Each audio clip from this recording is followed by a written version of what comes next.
Okay, good evening, everyone. This is GP, and with me is Gejo, and today we'll be discussing the DILR section as to how we should analyze this. Uh, Earlier, we had done two sessions on this particular issue. The first one was overall about analysis, how the analysis has to be done, why is it important, and then we did one session on how to take the VRC section and how to analyze and what are the things we need to be looking out for. And today we'll do the DILR section. The next session will be on quant and which will complete the series. So, Jijo, over to you. All DILR. right. So basically, what we want to do is we want to talk about three things here. One is what is the right strategy. So I obviously Yes. intentionally put it in italics. It's always very Yeah. difficult to say what is right and what is wrong, but we'll get a Yeah. sense. And how should I analyze the DLR section? But we do understand that you have taken quite a lot of marks at this point in time, and one of the Mhm. section that I believe GP everybody struggles. Obviously, there is a struggle everywhere, but DLR has got a different kind of struggle, and then therefore we want to discuss how we should analyze, how at least you should analyze the DLR section to for score improvement, and you also would like to discuss a certain must do's in the coming days. So there are certain things that you anyway doing, but there are certain things that you have to do, right? So those are kind of three things that we want to cover, and then Yeah. we'll pick up any questions that you have, and then we'll take it forward. So Yeah. And just one thing, why most people struggle with DILR is because it is something they have not done earlier. right. All your life you have done till at least 10th, if not till 12th, you have done maths. English continues even in your college. DILR you do only when you start preparing for CAT. So this is the unfamiliar area for most of the students, and they tend to ignore it. So part of the reason is unfamiliarity, and part of the reason is that why do something which I am not comfortable with? Let me focus on what is known. So a known devil seems to be better than a known devil. Yeah. Yeah. So you're right. So I was speaking to this gentleman Ankit, who is currently in IIM Bangalore. So he took the CAT four times. Every time he's getting a 99.8, 99.7 percentile. And the last year, I think year before that, last year he made it. So one of the section that he had issue was DLR. So he was getting 99.8 percentile with about 60 percentile in DLR. So it's like somebody Wow. who is very good in English, very good in maths. Otherwise, how would he get 99.8 percentile? Still struggling in DLR. So this is not a sort of an issue with respect to sort of non-engineers struggle. I think that this is Yeah. in general Mhm. something that everybody kind of have equal footing. At least that is a good news. I mean there is no advantage to anyone when it comes to a DLR Yes. section. Yeah. Mhm. And just to add to what you're saying, Ismay, I'll go back to my niece. She's a lawyer. And she are terrific at DILR because this is only about problem solving. It is about logic. It is about puzzles. It is not about maths. Many people can tend to confuse DILR with mathematics and numbers. Yeah, numbers are there, but this is not maths. Yeah. Right. So let's move. Yeah. So just saying that, I mean a lot of things that we I hope that you're attending the race to 99 percentile session, which is happening across India and almost all the cities. We have done a few. So I and there are we have continued to have those things. So we were going to, so if anyone's struggling in a section like QA and DLR, I'm sure there's a lot of things that you could learn in this session. So there you go. That is if you can check out the details in this QR code, and hopefully meet one of us. At least we have got about 7 8 faculty who is going all across India to take this session. So you are welcome. Okay, so I hope. Okay, let's start. So again, right strategy for DLR. So the first thing I want to say is right strategy is one that suits you the best. But there are a few things that we will like to point out in terms of coming to the point in terms of what is the right strategy. I mean, everybody is different.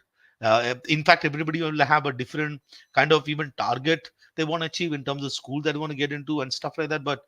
Um, uh, but your strategy has to be something that suits you the best. But there are few things that we believe would be common across all. So this is sort of the DLR story in the past 3 years.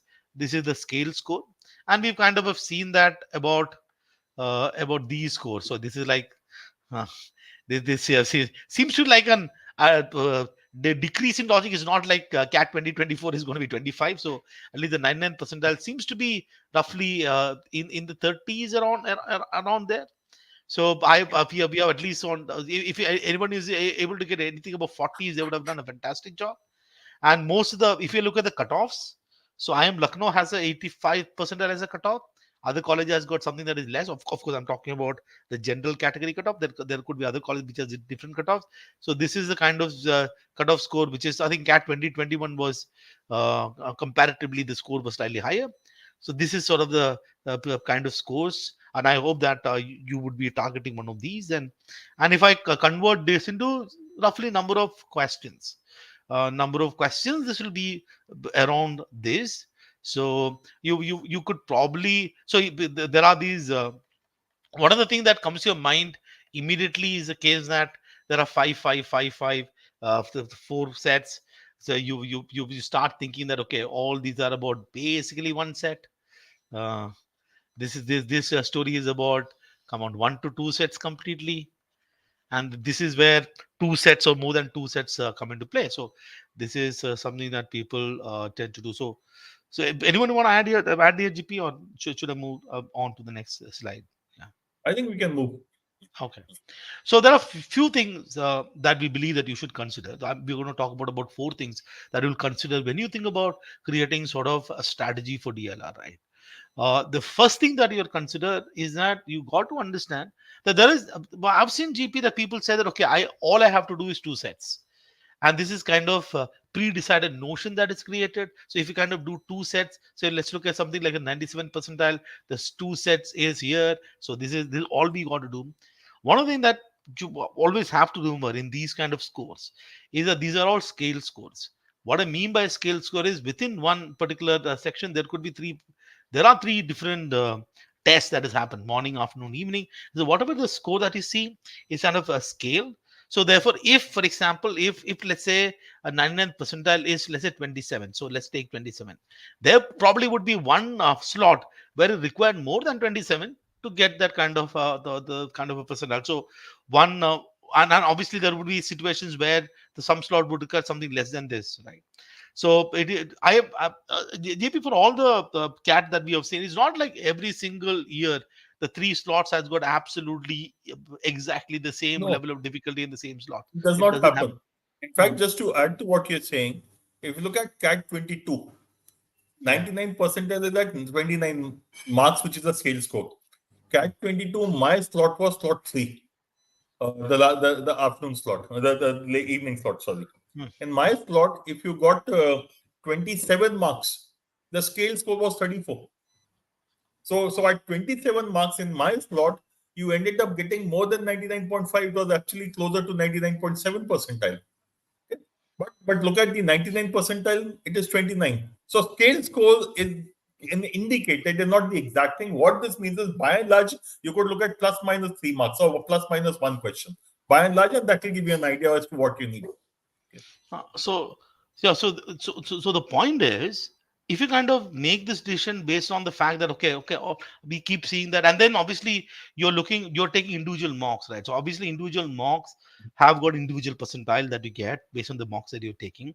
You tend to have this feeling is that all I got to do is about two sets. So so the first thing that we want to talk about is that it is sort of your mark. It's so GP, it's very rarely that I've seen that people who would have solved, let's say, a two sets app is getting all the 10 questions correct, right? So Absolutely. It does not so happen usually. uh, you, there are these sets wherein, okay, there is sort of a set that is given and there are five questions. To crack these five questions, if you crack the whole set, all you have to do is mark answers to this five question. But this never happens. I don't know when was the last time this happened, GP, that you just crack one and all you want to do is to keep ticking, right? Most of the time that happens is that there'll be certain clues that is given. Most of the time the clues is missing. In some cases you actually get full story. I think you I'm not saying that you'll not get these sets. There are some sets you'll get this full story, some set you have got individual question, and there is various level of difficulty that happens within sort of a question. And also to crack the full story of a particular set, there are few. Let's say there are five questions that is given to you, and let's say this. I remember, let's say last year's question on. Let's say that you're actually creating a table, and you have to fill up the entire data of this particular table to get all the five questions. Now, let's say about a part of the table is very easy to fill in, and you can get about 3 questions straight away from part of the set. To fill in the rest of the Yeah. set, you probably will have to struggle to get the extra number of questions. So the point is that there is a general feeling that when you look at a set, you see whether it's an easy set or a difficult set or a medium set or a hard set. We tend to believe that there is one set is easy means all the questions has got sort of equal level of difficulty.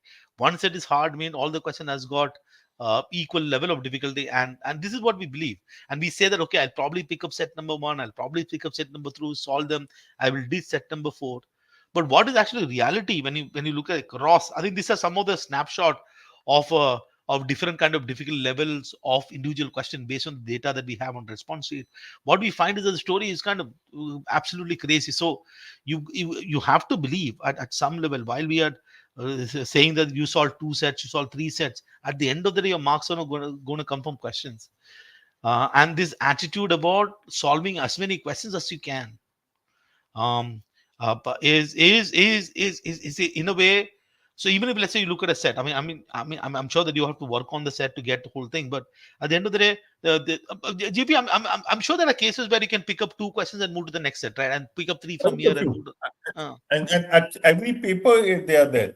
So the basic issue which we need to understand is, first of all, a set has 5 questions. You get 15 marks if you get all 5 of them right.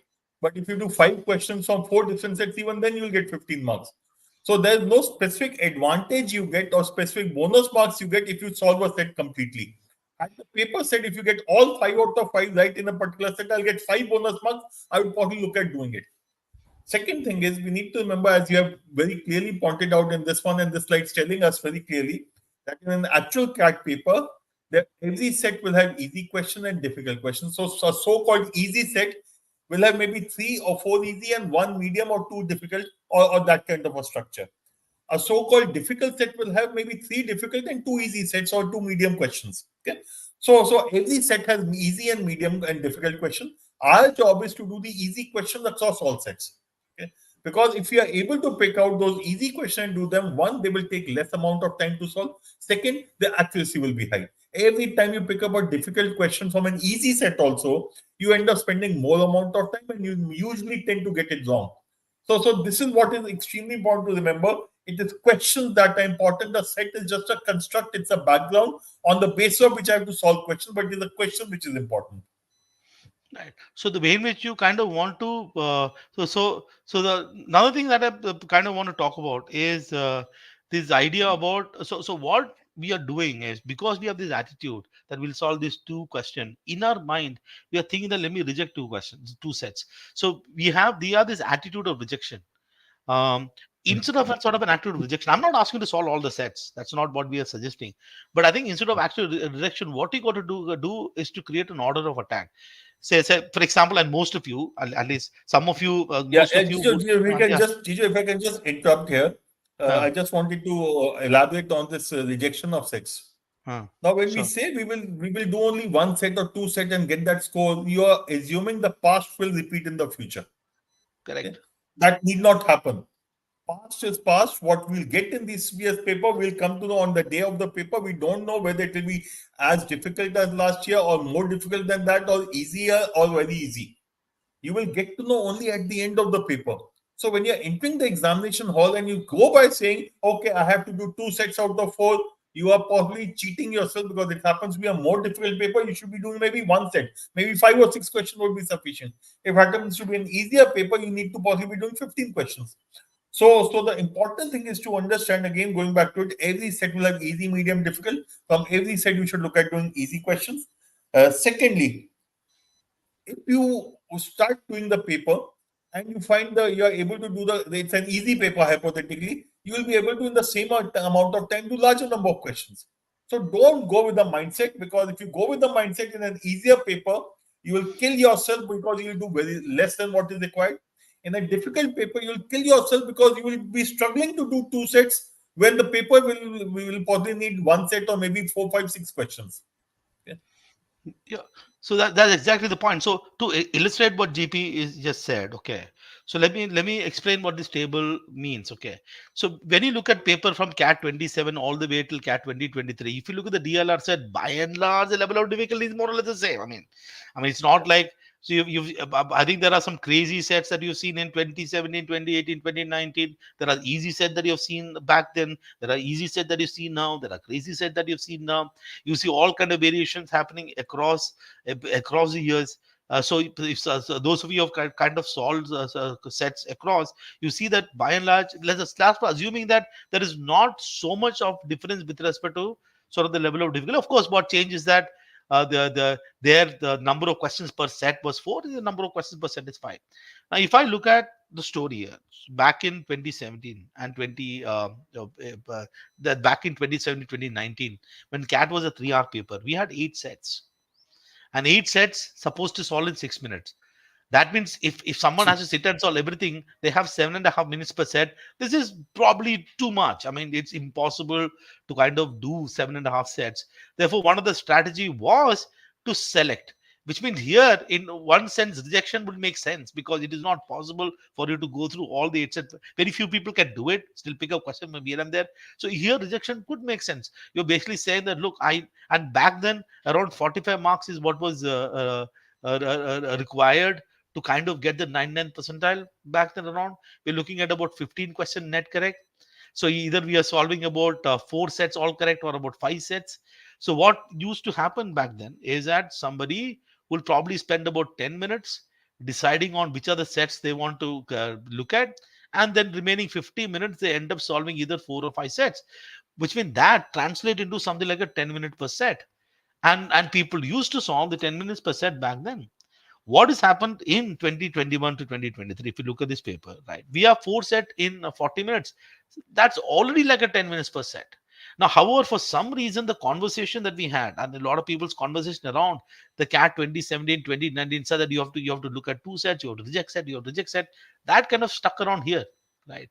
So if, let's say, if we want to hit anything more than 30 marks, uh, which is about roughly about 10 questions, 2 sets all correct, is it's kind of probably you probably will be able to do about 3 sets. And if you actually compare these two scenarios, right, compare these scenarios, it is actually possible for us to look at these sets. One disadvantage, GP, having this for 4 sets compared to this 8 set is that in this 8 set we had more number of choice, right? We Yes. can easily pick up set. Here we just don't have choice. Okay, so Yeah, we so just so don't. it's a positive and a negative. There's a Uh, plus and a minus both. The uh, number of sets reducing to 4 obviously restricts you to the choice. I would have been happier if there were 5 sets because then then you have more variety. However, the positive side from a student's point of view, there are 5 questions per set now. So if you're able to solve a set, you can theoretically speaking solve all 5. So for the same amount of effort of understanding the set and solve and understanding the set, the outcome is five questions as compared to 4 earlier. So net I would say it is still almost the same, not too much of a difference. yeah. So the point is the reason why I think most of your strategy revolves around a pre-decision before even the test starts, that I am going to pick up 2 sets and solve. I think that's what mindset of most of you are.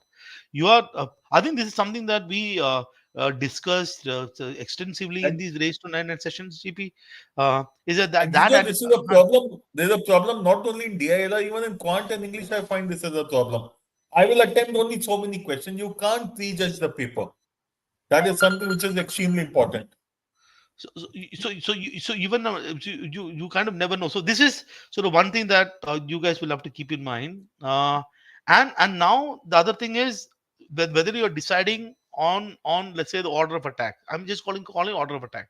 Order of attack means that, okay, if at all you're spending time in the beginning to look at what is the order that you want to solve the sets. So let's say there are 4 sets that is given to us. You'll say I'll start with 4, go to 2, go to 3, go to 1. And how are we even deciding on that particular day to to solve this question? There are sort of two parameters that you want to look at. So either something is highly familiar to you, the familiarity that you have. So this is like you know it. So you decide you know this set, and so this is the set that you kind of don't know. You if I think that this is familiarity is low. In these kind of cases, you're not familiar. This, at least you've seen it before. That's what you say. And the second element would be how complex it is. So this will, let's say, take about how complex the set is. So there could be some set which is of low complexity. There is a set which is of low complexity. You like it, and then there could be some set which is the high complexity.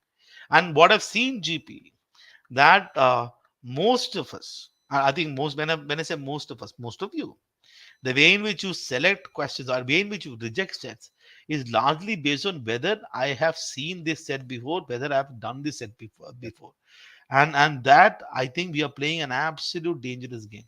So we are not choosing a particular set based on the merit of what the set requires. We are basically choosing on a notion of some past experience of some kind of set. For example, GP, if the set says 7 people have to be arranged in 7 different in a 7 seat, matlab, we get very excited about these sets. So I'm not suggesting a familiar does help, but at the end of the day, what the your decision, you have to first, your priority has to go something like your complexity. The priority has to go from here, then go there, then come here, and then go there. So this is sort of important, GP, right? So this sort of focusing on Yes. your assessment of whether you understand what you're reading, whether you're able to understand what you're reading. That is sort of important, is what I believe And is very and important. if the students look at the old CAT papers from 17 to 23, they realize some of the least familiar sets are the easiest sets because of lack of complexity. The lesser the level of complexity, the easier it is to handle. So I think familiarity is overrated. Most students go by familiarity, but it's highly overrated. To me, complexity is the key thing. Even if I'm not familiar with it, it is very low level of complexity. After reading the paragraph, I'll understand what it is all about. So I'll agree with you. So when you're looking at those four sets and trying to decide what to do with them, if you can put each of those sets into one of these four boxes, you have your order of preference, as you have rightly said. Start with the bottom left hand corner and go up and diagonally down and then to the top. So I'm not saying that you'll get four sets like this. I mean, I'm not saying that all the four sets will be like this. But the another sort of the point is that, so what you got to understand is, how does it matter whether it's familiar or not familiar? I'm going to read what I see. I'm going to spend some and read and understand what's happening. I'm going to look at the questions. I'm going to figure out what is that I need to do, and then think about so here itself, you'll be able to understand what step. Sometimes you'll find clues in the questions itself, which is going to help you. Hmm. Sometimes you feel that, okay, I can solve question number one and question number two, and then maybe these two Hmm. questions are difficult. Sometimes we feel that, okay, question number one and two together is giving me enough clue to extra bit of clue. So all these so you have to take away this idea of anything that is pre-decided. So Yeah. some people say that, I'm 100% sure lot of students just don't do set theory at all. I mean, you look at set theory question, you leave it. You look at some number based question, you leave it. If you look at ugly looking graph, you leave it. And that is sort of problematic. And what happens, GP, is that they end up getting stuck in some of these questions, and then you don't know what to do. So if you Yeah. have not created an order of attack, right? If you have not created an order of attack, and you're merely saying that, okay, out of these four sets, I'm going to solve this set, this, I'm not going to solve these two. And if you get stuck in this particular set, then what do you do? And then you in your mind, you already said that, okay, set number three is over, set number one is over. But it's sort of create this order of attack.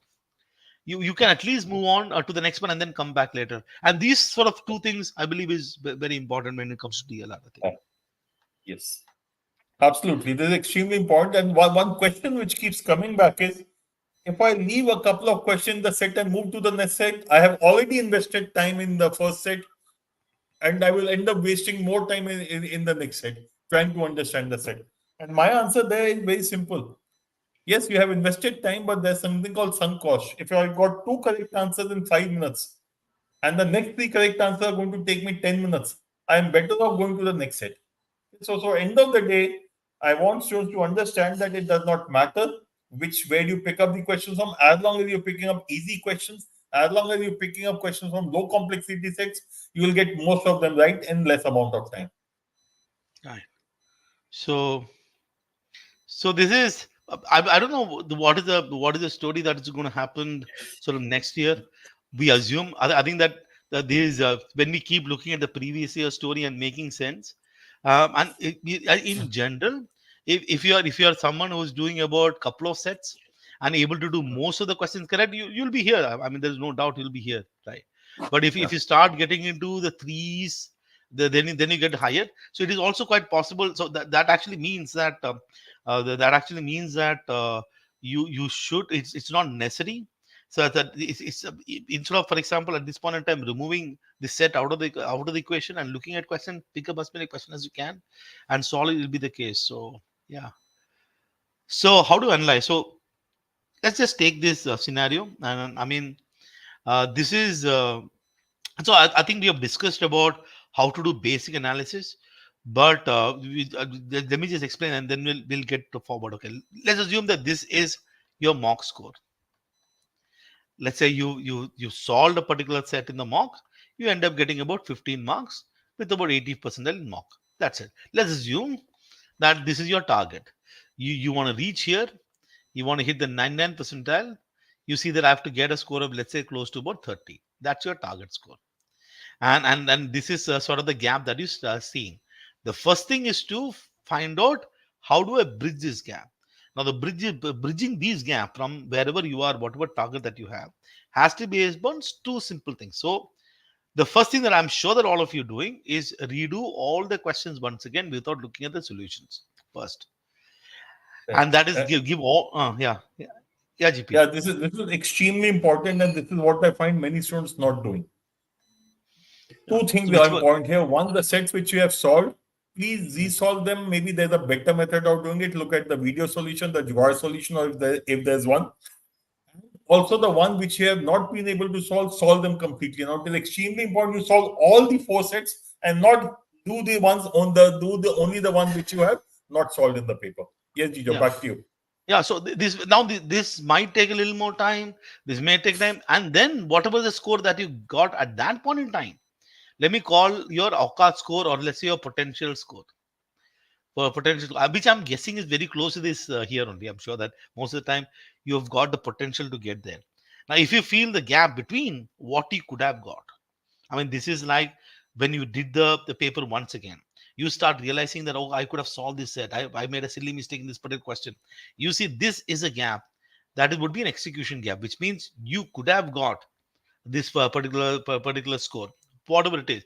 So, but you did not execute in the particular to mock in that. That's an execution gap. That requires a different kind of approach. And let's say that if there is any gap between whatever you can actually solve in the particular paper and what was the 99 percentile or the desired score is, then that has to be got to do with the competence gap. Maybe you don't know how to solve a particular kind of set. Maybe you have to go back and you don't know how to solve, let's say, a set theory questions, or you don't know how to solve this. So identifying these two gaps, first of all, is important. I'm sure that most of you by now be doing it. If you're not doing it, then you're actually not doing the proper analysis. So this is sort of the first thing that you got to do. And my feeling, GP, is that in Mhm. DLR, most of this will be usually here only. Okay, this is Yes. my uh, from, Mhm. from my experience of seeing DLR for Ah. all these years. Okay, I Yes, so you most of the time it's the execution gap because uh, when we are attempting the paper, we get into that mindset what we talked about that I have to complete the set. If I have to come what may do all five questions in the set, and that is where you end up wasting a lot of time. And the second reason for this execution gap is that we want to do as many sets as possible. To do as many sets as possible, I'll rush through the sets.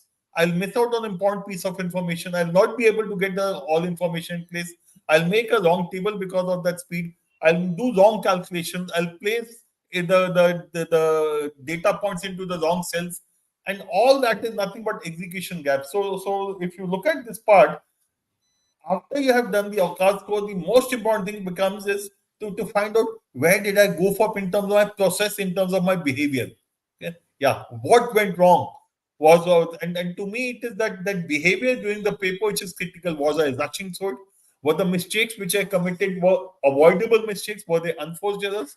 Or were they because I did not understand the set at all? If you did not understand, then it was a long selection process that you employed. So what went wrong? Whether I chose the right sets of data or not, whether I was willing to leave the difficult question or not, which is the third point decision on the question. I came across difficult question, I persisted with it. That's a That went wrong because I should have left it and moved to the next one. Okay? Or was it I was rushing through it and hence I messed up the data completely? So these are the things which you need to jot down for yourself. Yeah. So exactly. So what you got, see the problem that we have with DLR and math, at least you're looking at individual sort of 22 questions. VRC have got 4 passages, but then we have also have those 8 VA questions, some individual questions. So you kind of, you're moving forward, you get stuck, you're moving forward. At least in the VRC, what is going to happen is, whether you, at least we'll mark something, right? We can mark something in Ah, the, we, at least we see a that's lot right. of greens. Right hand side, it's full of green. And it's just that we keep crying after the exam, but during the examination we're just marking, right? Here that doesn't happen. We just can't move like QA, and we cannot mark like VRC, right? So the boy, it eventually boils down to decision. Your first decision that you would ask yourself is, what did I do, what was my selection, the sets that I decide. When I say selection, the order in which I decide to attempt the question. So there are these questions, one, two, three, four sets. In what way I picked it? Was it a right way? If something went wrong in terms of the selection, I'm sure this happens not many times, GP. I mean, people will say that, Yes. and will come back and say that, why did I miss this set? It has happened to me many a time when I go to after taking the test, you come back and say, actually, why did this is like this is the thing that you have to do. One is selection mistake. Selection mistake means that you had these 4 sets. You, for some reason, you decided 4 is your favorite one. Okay. And then you started doing 4, and at 25 minutes went in 4 only. Okay. That's set number 4. By the time you look at, okay, I have now 15 minutes left. Then you said, okay, what do I do? I don't know what to do. You went and hurried anything, and then everything is over. And then when you came back and sat, you suddenly see that, oh my God, you could have solved set number 1 and set number 2, that you actually can solve. You could actually solve these 2 sets in 20 minutes itself. And then you say, okay, the entire collapse of my mock and the test happened simply because I selected wrong. Now, then when you ask that particular question, okay, what are the things that I got to do? Sometimes you even decide, okay, let me not select only. I will read the first set, do as many questions as I can. I'll move to the second, whatever. I'm sure that you will get answer to it. Right? Once you sort of select and sort of you enter the sets, and then you have the process of solving. And यहाँ पे GP it can go haywire. And we kind of have decided the process into these 4 parts. One is decipher, the Yeah. second is identify, 3 is layouting, and 4 is resolving. Decipher is reading.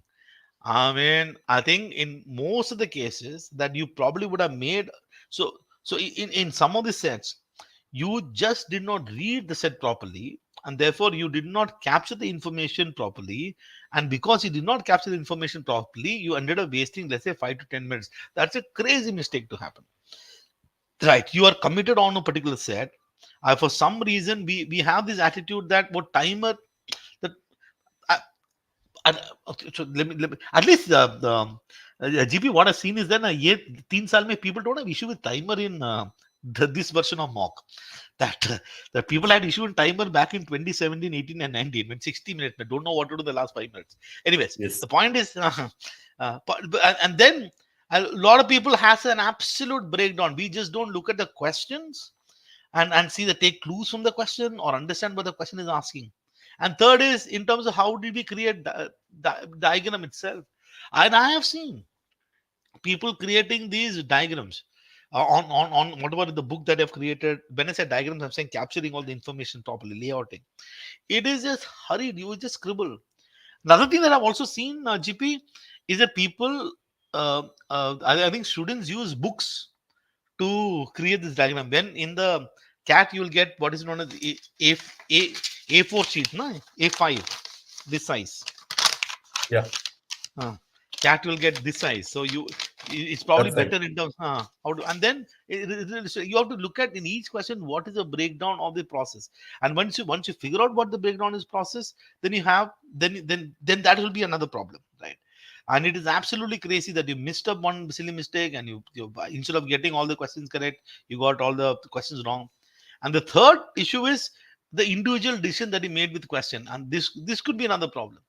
Now, decision made with question. Okay, I did not. I'm not getting this.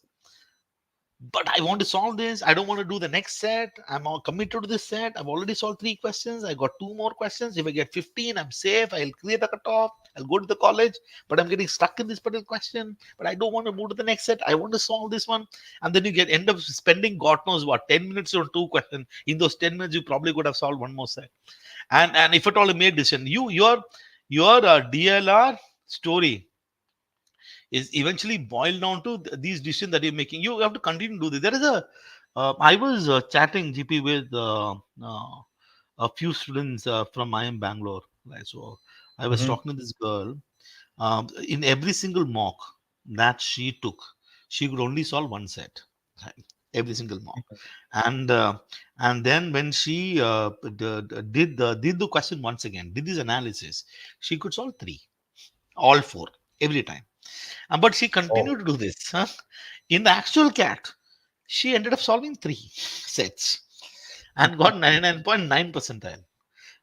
Sort of in DLS. That's the story of that the boy who had got this 99.8 percentile with English is like some 45, math is like some 50, and DLR is like 60 percentile. What he told me was that he wanted to clear the cutoff in whichever situation. So he used to create panic situations. Well, like he would take a mock and solve in 20 minutes and see if he can solve some set. What if I am panicking in between?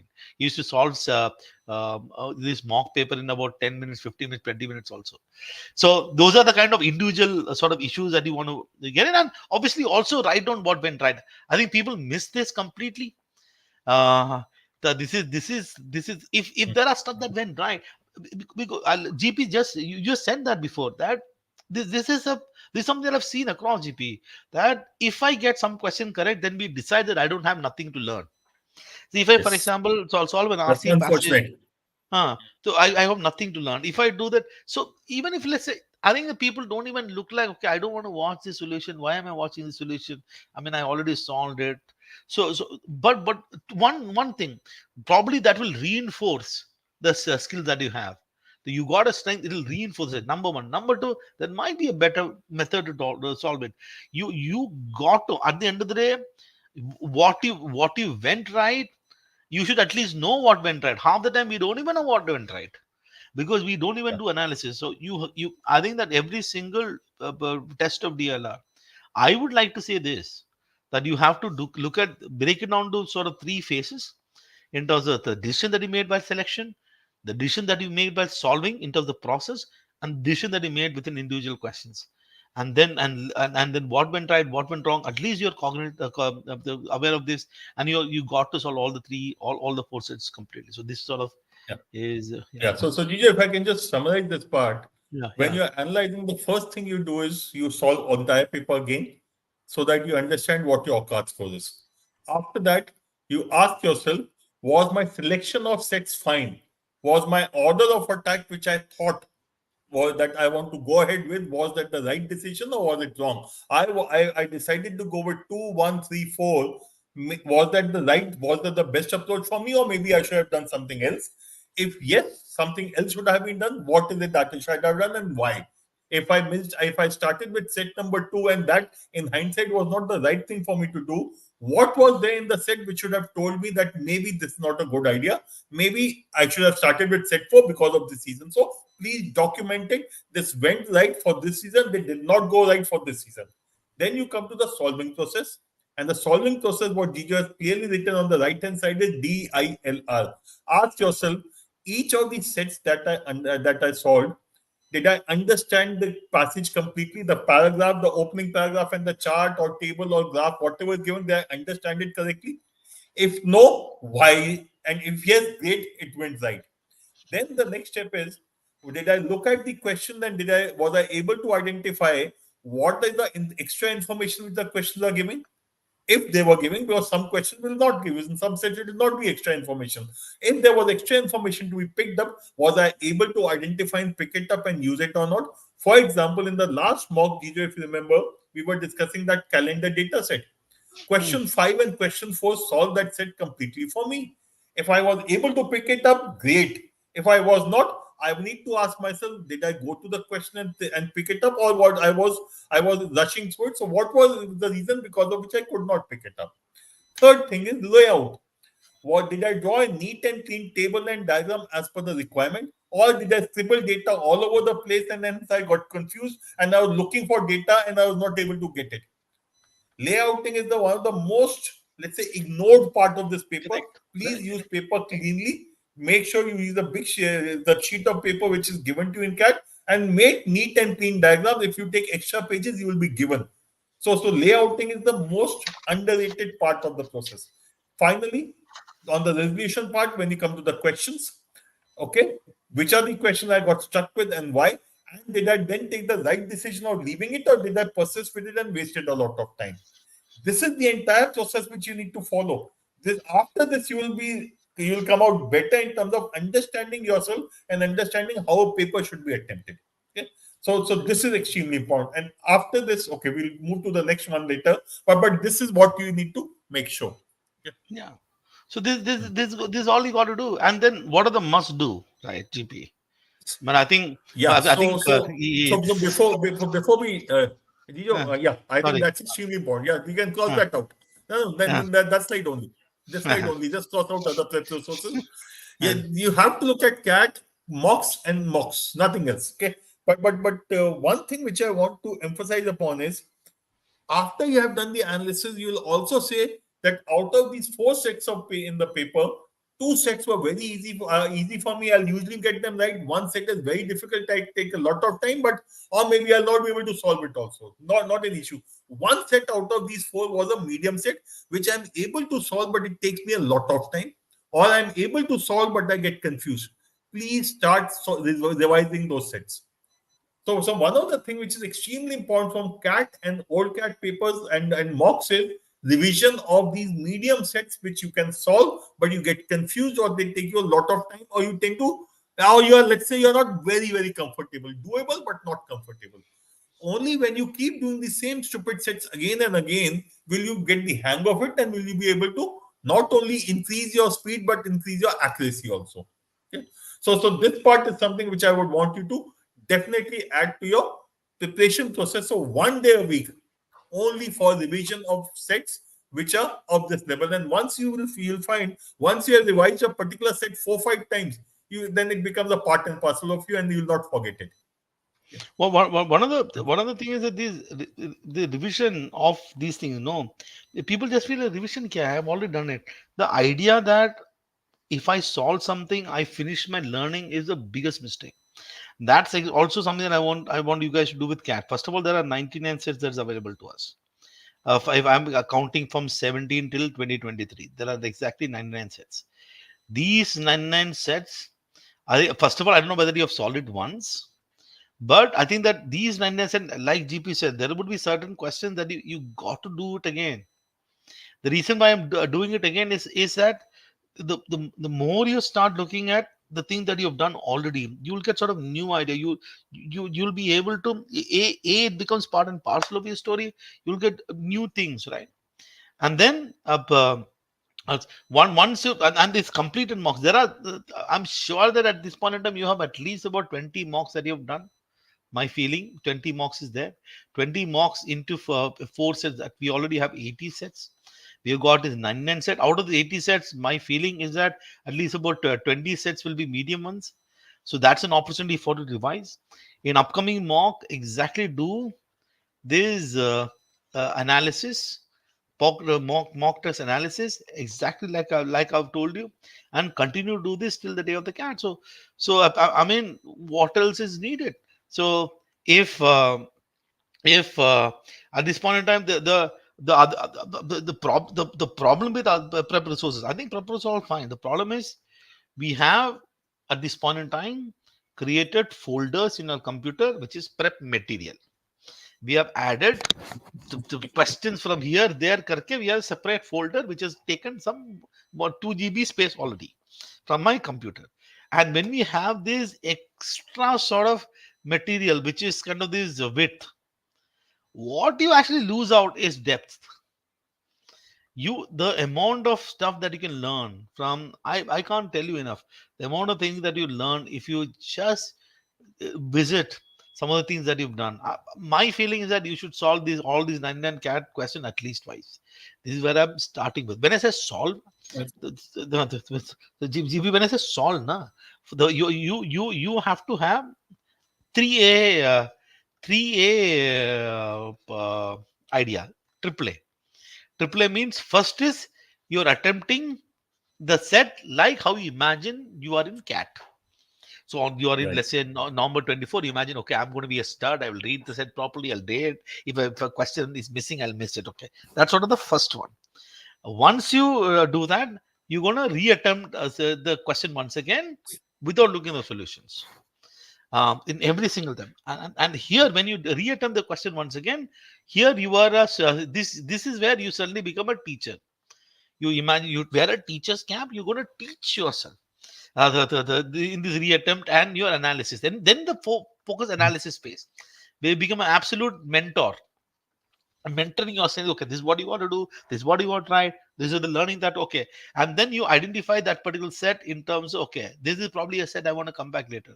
I think, GP, if somebody does about 200 and 250 sets properly, huh, and do this, if you if it's like this now, so people, GP, people come and tell me, sir, I've solved 100 sets, 100 passages, 200 sets, my score has not improved. But what is the guarantee that your score is going to improve in the next 200 sets? If you can't get to get to do well in the DLR in 250 sets now, let's give it up only now. I mean, what's going to happen if you do 1,500 or whatever? So I'm of the opinion that if you do a proper, and then keep stick to the I've seen this again. I mean, stick to the process till then.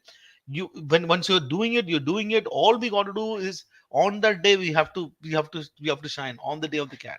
And most of these mocks that you're taking will be has got much more complexity, and once you reach the day of the cat, I'm sure that you will be able to crack it. Keep it. These are the must do. And on top of it, if you can do something else, great.